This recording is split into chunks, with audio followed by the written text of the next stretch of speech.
नमस्कार, मैं अनीशा। स्वागत है आपका जन प्रकाशन न्यूज में।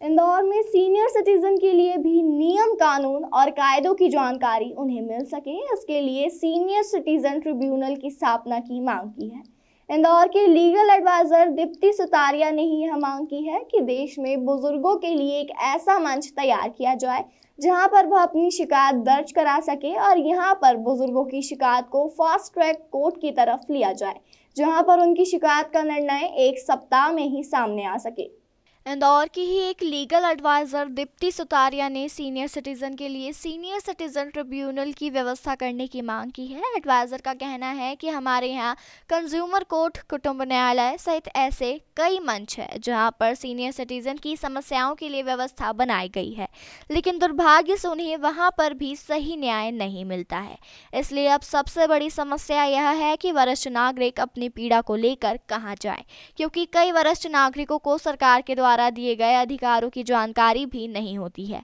दीप्ति ने मांग की कि उनके लिए एक ऐसा प्राधिकरण तैयार किया जाए जहां पर जाकर सीनियर सिटीजन अपनी शिकायत दर्ज करा सके। इस प्राधिकरण में फास्ट ट्रैक कोर्ट की तरह कार्य किया जाए और उसका निर्णय 1 सप्ताह में सामने लाया जाए। दीप्ति ने आरोप लगाया कि सीनियर सिटीजन को अपने अधिकारों के लिए जनहित याचिका की व्यवस्था अभी तक नहीं बनाई गई है। मैं आपसे ये कहना चाहूँगी कि आज की जो कॉन्फ्रेंस मैं कर रही हूँ आप सभी वरिष्ठ पत्रकारों के साथ में, मैं ये चाहती हूँ कि जितने भी हमारे वरिष्ठ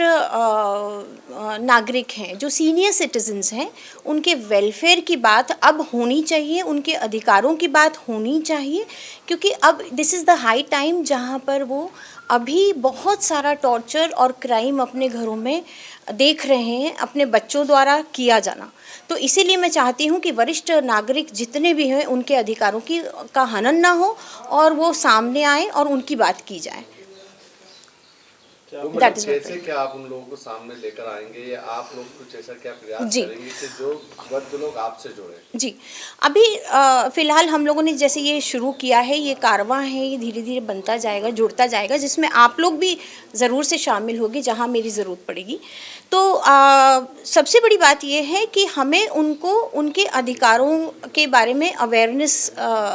करवाना है। I have to make them aware कि उनके अधिकार क्या हैं। और सबसे बड़ी बात ये है कि वॉलंटियर्स जो हैं वो टीम्स में, जैसे हमारी नेशनल पॉलिसीज़ कहती हैं कि जहाँ पर भी पहले ऐसा होता था कि महिलाओं के साथ में या पुरुषों के साथ में तो खैर होता ही रहता है वायलेंस, लेकिन महिलाओं के साथ जहाँ पे भी वायलेंस होता था तो हम कहते थे घंटी बजाइए, आपको जहाँ पे भी सुनाई देता था। अब हम कहते हैं कि वृद्ध लोगों के लिए जहाँ आप कहीं सुनते हैं घर में झगड़े हो रहे हैं या उनके साथ कोई क्राइम किया जा रहा है या वो टॉर्चर हो रहे हैं या किसी तरीके से भी उनके साथ कोई नाजायज़ हरकत हो रही है, तो आप लोग प्लीज़ जहाँ आपके पड़ोस में या कहीं पे भी आपको दिखाई देता है, आप तुरंत से तुरंत हेल्पलाइंस को कॉल करिए और उनकी मदद के लिए पहुँचिए जैसे हम लोग पहुँचते हैं। तो हम लोग बस यही चाहते हैं कि अधिकारों की बात करें, मेंटेनेंस भत्ते की बात करें, अब्यूजिव बिहेवियर उनके साथ में नहीं हो, अबैंडनमेंट, उनको अकेला नहीं छोड़ा जाना चाहिए, कम्युनिकेशन लेवल बना रहना चाहिए। और हमारी हेल्पलाइन जो है वो हम लोग कोशिश ये भी करते हैं कि अगर कोई सीनियर सिटीजन हमसे किसी भी वक्त कोई बात करना चाहता है, यदि मान लीजिए रात के